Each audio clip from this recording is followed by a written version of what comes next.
Genesis 29. Then Jacob went on his journey, and came to the land of the people of the east. As he looked, he saw a well in the field, and behold, 3 flocks of sheep lying beside it, for out of that well the flocks were watered. The stone on the well's mouth was large, and when all the flocks were gathered there, the shepherds would roll the stone from the mouth of the well and water the sheep, and put the stone back in its place over the mouth of the well. Jacob said to them, "My brothers, where do you come from?" They said, "We are from Haran." He said to them, "Do you know Laban, the son of Nahor?" They said, "We know him." He said to them, "Is it well with him?" They said, "It is well, and see, Rachel his daughter is coming with the sheep." He said, "Behold, it is still high day.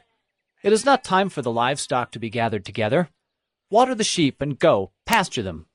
But they said, "We cannot until all the flocks are gathered together, and the stone is rolled from the mouth of the well. Then we water the sheep."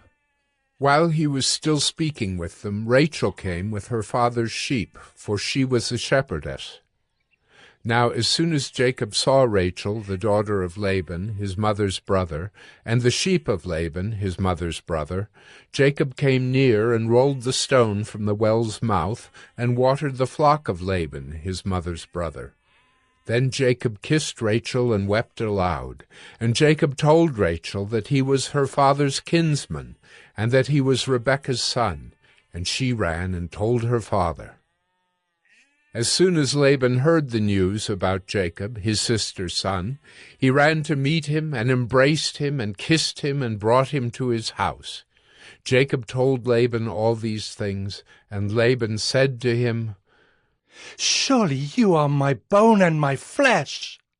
And he stayed with him a month. Then Laban said to Jacob, "Because you are my kinsman, should you therefore serve me for nothing? Tell me, what shall your wages be?" Now Laban had 2 daughters. The name of the older was Leah, and the name of the younger was Rachel. Leah's eyes were weak, but Rachel was beautiful in form and appearance. Jacob loved Rachel, and he said, "I will serve you 7 years for your younger daughter Rachel." Laban said, "It is better that I give her to you than that I should give her to any other man. Stay with me." So Jacob served 7 years for Rachel, and they seemed to him but a few days, because of the love he had for her. Then Jacob said to Laban, "Give me my wife, that I may go in to her, for my time is completed." So Laban gathered together all the people of the place and made a feast. But in the evening he took his daughter Leah and brought her to Jacob, and he went in to her. Laban gave his female servant Zilpah to his daughter Leah to be her servant. And in the morning, behold, it was Leah. And Jacob said to Laban, "What is this you have done to me? Did I not serve with you for Rachel? Why then have you deceived me?" Laban said, "It is not so done in our country to give the younger before the firstborn. Complete the week of this one, and we will give you the other also in return for serving me another 7 years." Jacob did so, and completed her week. Then Laban gave him his daughter Rachel to be his wife. Laban gave his female servant Bilhah to his daughter Rachel to be her servant. So Jacob went in to Rachel also, and he loved Rachel more than Leah, and served Laban for another 7 years. When the Lord saw that Leah was hated, he opened her womb, but Rachel was barren. And Leah conceived and bore a son, and she called his name Reuben, for she said, "Because the Lord has looked upon my affliction, for now my husband will love me." She conceived again and bore a son, and said, "Because the Lord has heard that I am hated, he has given me this son also." And she called his name Simeon. Again she conceived and bore a son, and said, Now this time my husband will be attached to me, because I have borne him 3 sons. Therefore his name was called Levi. And she conceived again, and bore a son, and said, This time I will praise the Lord. Therefore she called his name Judah. Then she ceased bearing. Genesis 30.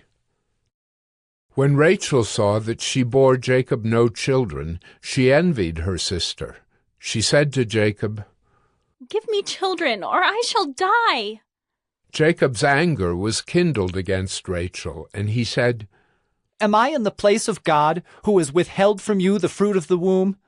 Then she said, Here is my servant Bilhah. Go into her, so that she may give birth on my behalf, that even I may have children through her. So she gave him her servant Bilhah as a wife, and Jacob went in to her. And Bilhah conceived and bore Jacob a son. Then Rachel said, God has judged me, and has also heard my voice and given me a son. Therefore she called his name Dan. Rachel's servant Bilhah conceived again, and bore Jacob a second son. Then Rachel said, With mighty wrestlings I have wrestled with my sister, and have prevailed. So she called his name Naphtali. When Leah saw that she had ceased bearing children, she took her servant Zilpah, and gave her to Jacob as a wife. Then Leah's servant Zilpah bore Jacob a son, and Leah said, Good fortune has come. So she called his name Gad. Leah's servant Zilpah bore Jacob a second son, and Leah said, Happy am I, for women have called me happy. So she called his name Asher.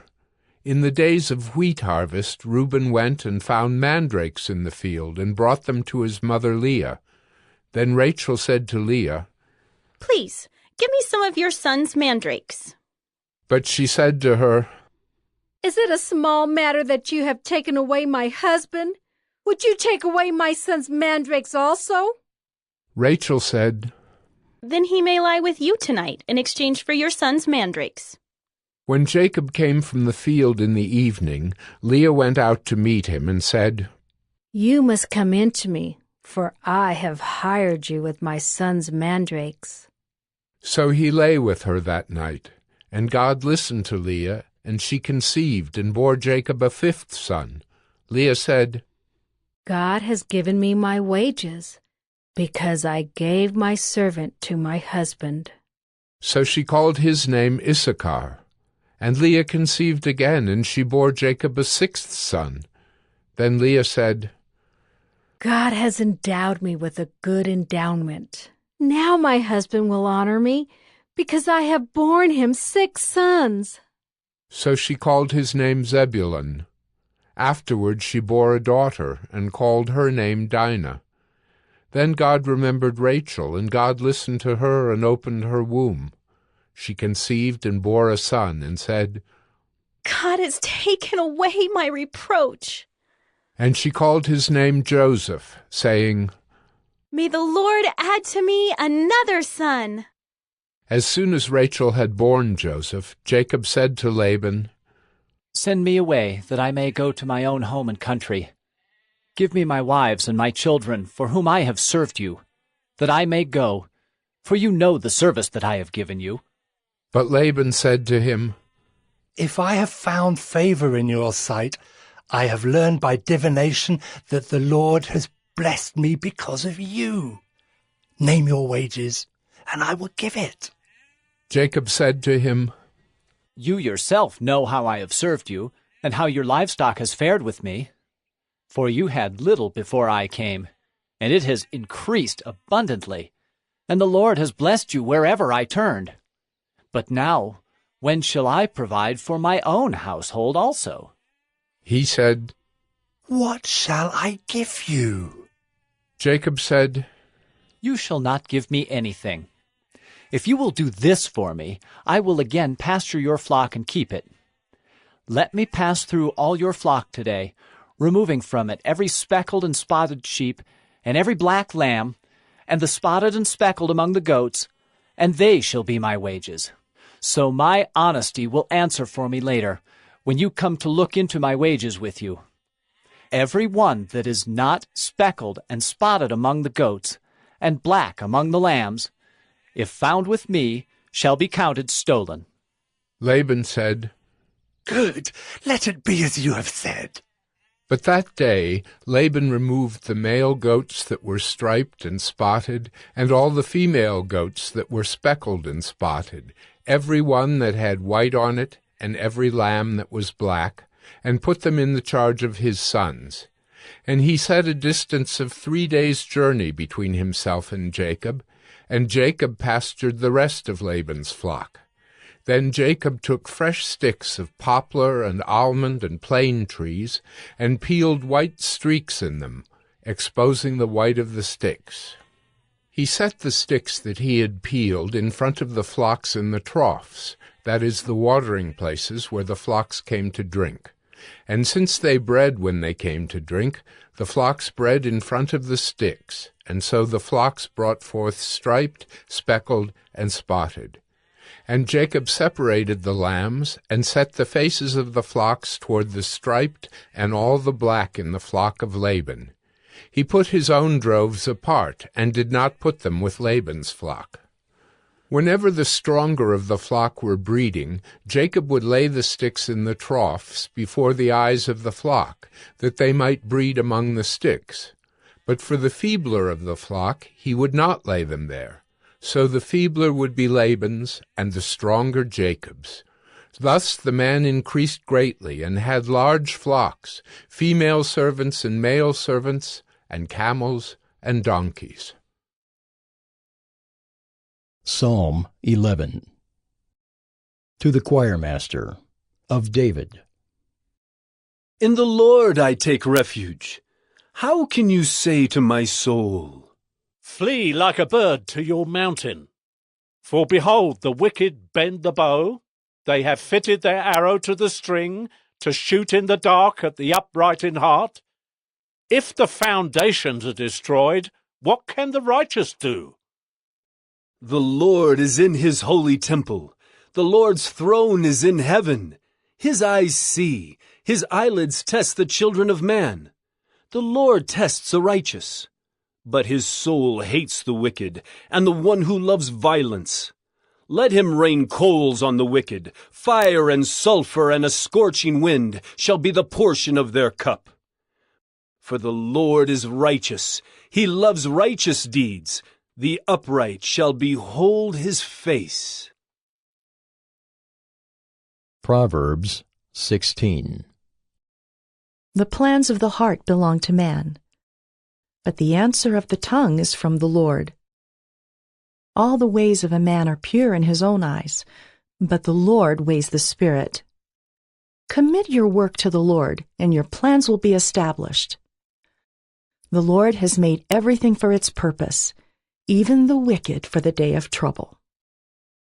Everyone who is arrogant in heart is an abomination to the Lord. Be assured, he will not go unpunished. By steadfast love and faithfulness, iniquity is atoned for, and by the fear of the Lord one turns away from evil. When a man's ways please the Lord, he makes even his enemies to be at peace with him. Better is a little with righteousness than great revenues with injustice.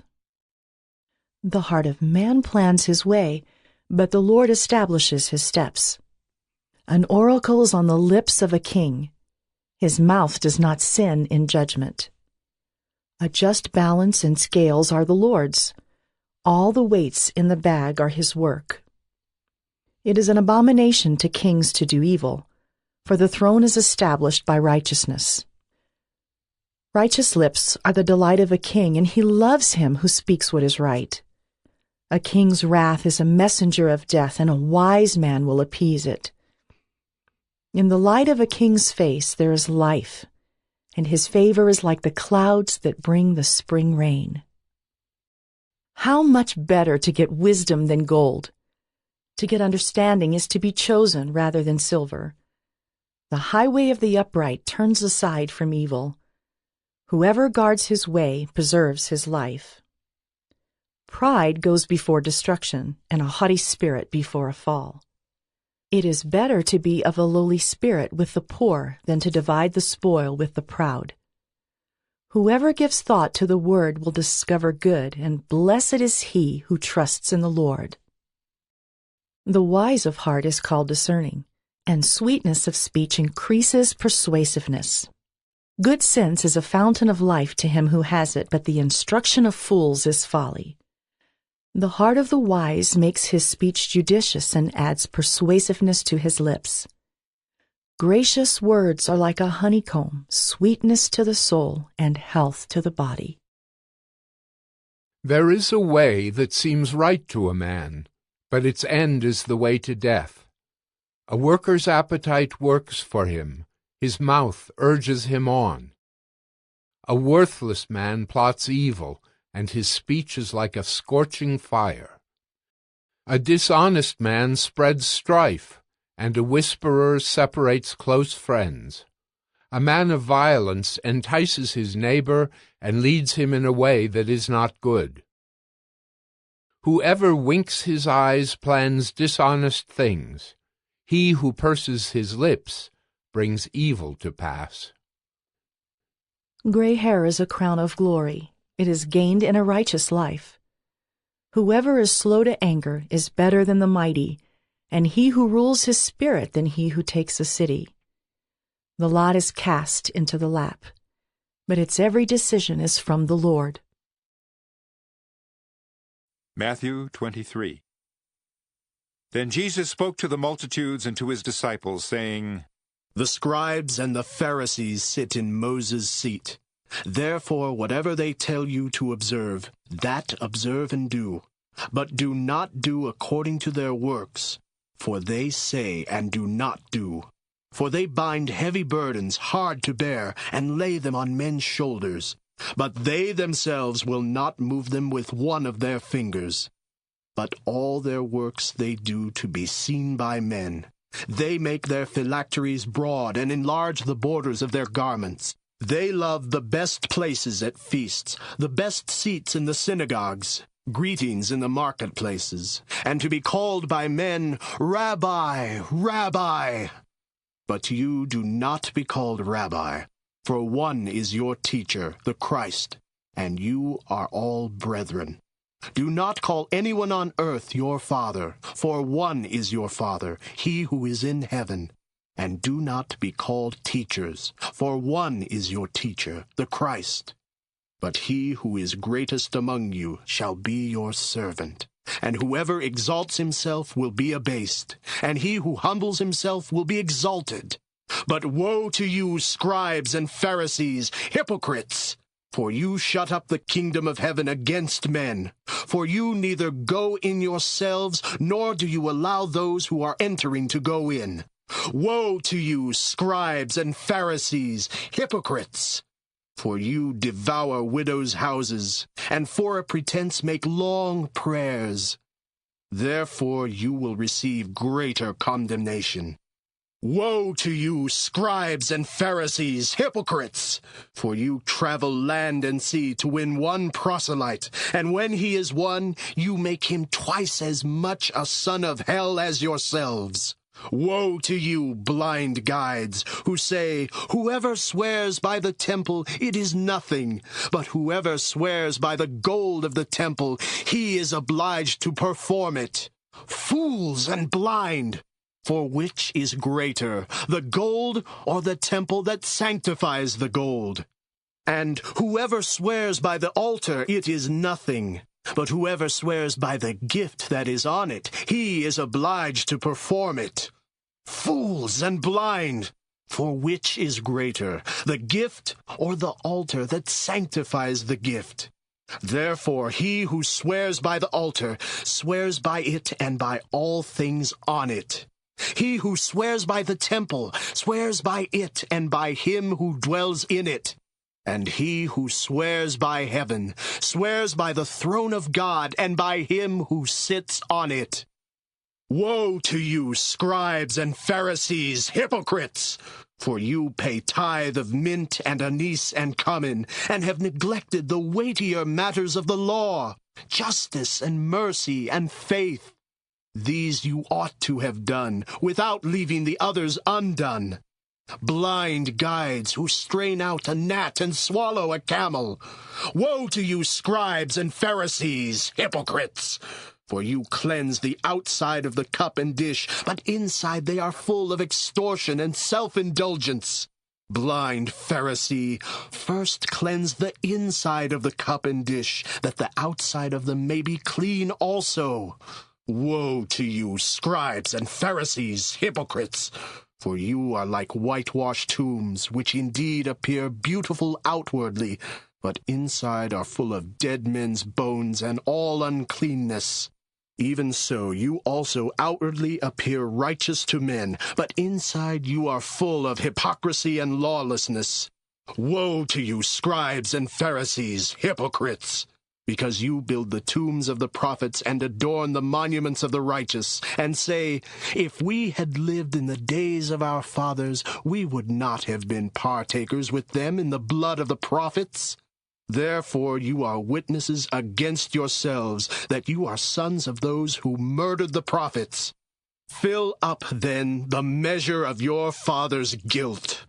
Serpents, brood of vipers! How can you escape the condemnation of hell? Therefore, indeed, I send you prophets, wise men, and scribes.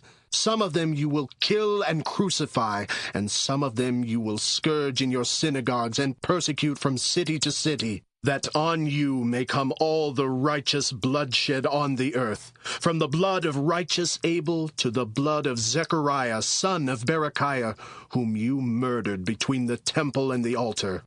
Assuredly, I say to you, all these things will come upon this generation.